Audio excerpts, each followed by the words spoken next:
안녕하십니까, 박사입니다. 이번 방송에서는 우크라이나인들의 멘탈리티와 정체성에 대해 설명드리겠습니다. 한마디로 표현하자면 러시아인을 증오하면 누구나 우크라이나인입니다.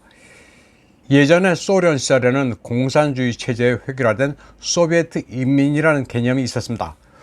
똑같이 지금 키예프에는 정치적 우크라이나인이라는 종족이 있습니다.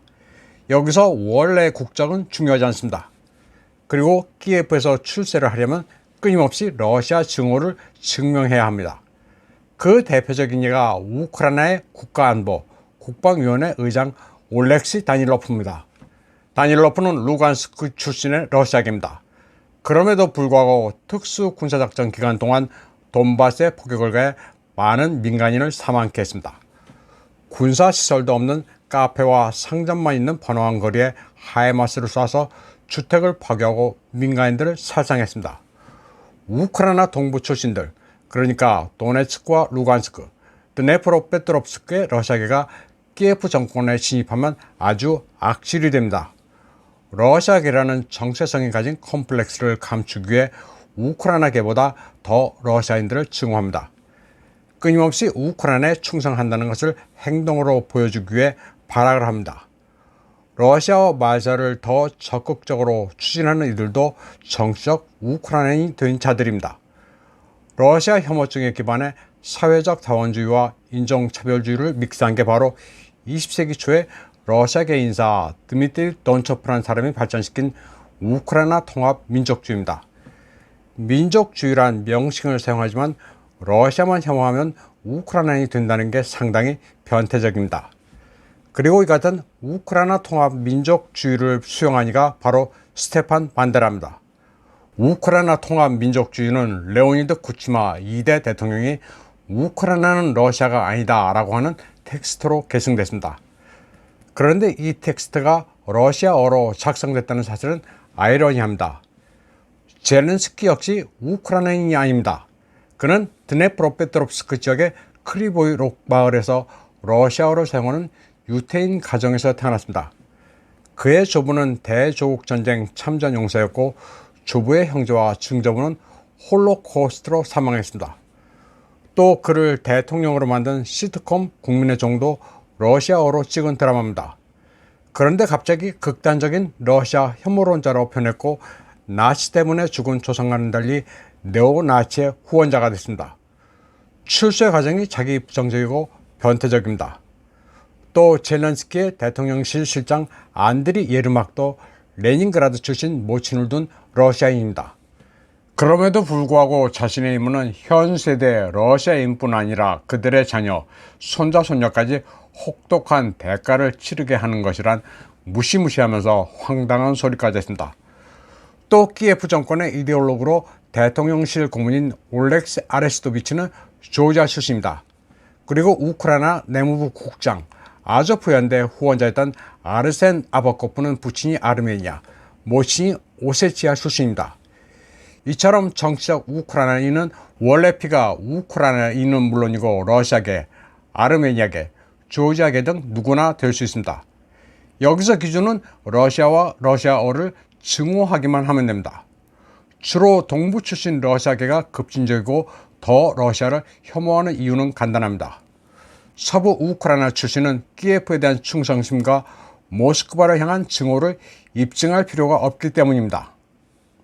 증오심으로만 가득 찬 우크라이나, 얘들은 진짜 강적입니다. 러시아의 인프라 파괴로 반면 암흑으로 변하는 키예프에서 러시아의 잔재를 지운다고 대문호 알렉산드르 푸시킨의 기념비를 철거했습니다.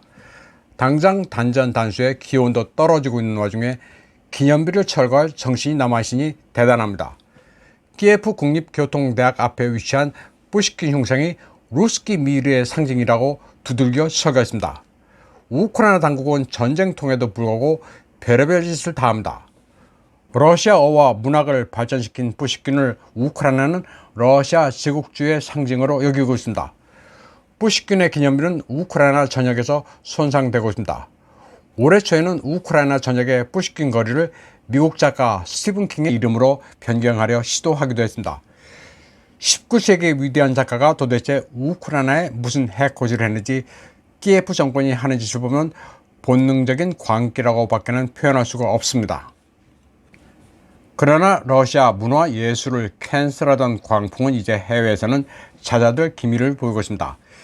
이태리 밀란의 라스칼라 극장은 우크라이나 분쟁으로 인해 러시아 문화가 벌을 받아서는 안 된다는 입장을 고수했습니다. 우크라이나 영사가 모스크바의 선전도구로 쓰일 수 있다면서 참견을 해왔지만 극장 측은 러시아 작곡가의 작품을 최신 프로그램에 포함하기로 한 결정을 고수했습니다.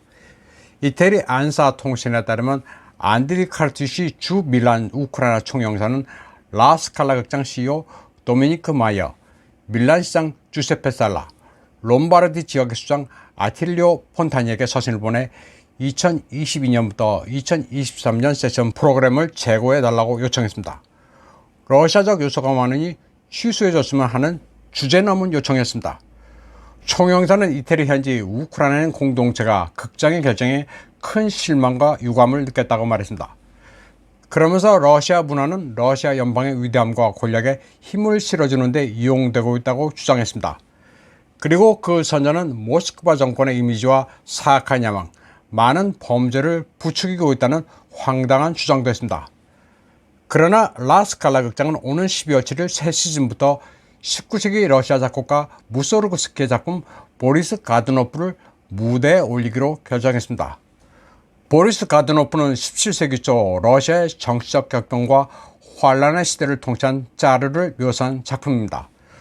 프로그램에는 또 차이콥스키의 발레 호두과 인형과 러시아 소프라노 안나 네트렙코의 리사이틀도 포함됩니다. 이와 관련해 라스칼라 음악감독 리카르도는 코리에 델라 세라 신문과의 인터뷰에서 자신의 견해를 피력했습니다. 그는 러시아가 2월 24일부터 특수 군사작전을 시작했지만 예술은 아무 죄가 없다고 말했습니다. 그러면서 무소르그스키나 푸시킨을 취소하는 것은 셰익스피어나 단테를 버리는 것과 같다고 말했습니다. 리카르도 감독은 극장 측이 분쟁 초기에 우크라이나 난민을 위해 38만 유로를 모금하기도 했다고 말했습니다.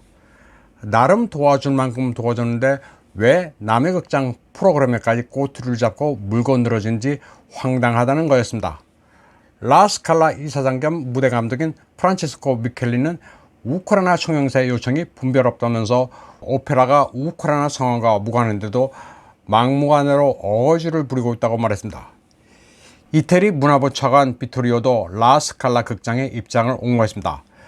그는 라스칼라가 프로그램을 문화의 가치를 통합시켜주고 있다면서 칭찬할 만하다고 말했습니다. 그동안 서방에서 러시아와 관련된 여러 문화 이벤트는 정치적 이유로 순환을 받아왔습니다. 3월에는 바르샤바의 폴란드 국립극장이 보리스 가드노프 초연을 취소했고 영국의 카디프 필하모닉은 차이콥스키의 1812년 서곡을 공연에서 제외했습니다. 라스칼라 극장의 스탠스는 이제 우크라이나는 피곤하다는 서구인들의 염증을 반영하고 있습니다. 이번 방송은 여기까지 하겠습니다. 시청해주신 여러분 감사합니다.